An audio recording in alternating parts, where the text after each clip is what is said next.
അങ്ങനെയാണ് ആൾക്കാരുടെ പണ്ടൊക്കെ യൂസ്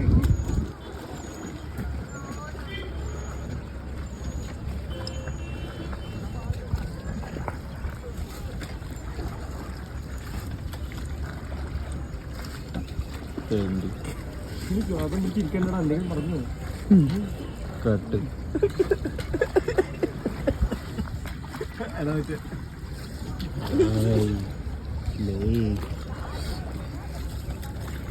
ആളിക്കണ്ണ ഇതടച്ചോ അതിന്റെ പിന്നാലെ അസിസ്റ്റന്റ്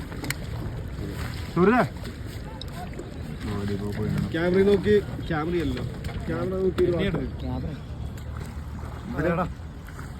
ഞാൻ വിഷമത്തിലാണ് പക്ഷേ വിഷമത്തിൽ ഞാൻ ബോട്ടിങ്ങിന് വന്നിരിക്കും. മഴ കാരണം അവന്റെ കണ്ണീരാരും കാണുന്നില്ല. മഴയത്ത് ഇരിക്കാനാണ് ഇഷ്ടം, കണ്ണീരാരും കാണില്ലല്ലോ.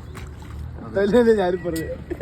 നീ പറഞ്ഞ മഴ കാരണം കണ്ണീര് കാണില്ല, കണ്ണീര് കാണാണ്ടിരിക്കാനാണ് മഴയത്ത് നിൽക്കുന്നത്. Both are two different fucking things. Guys,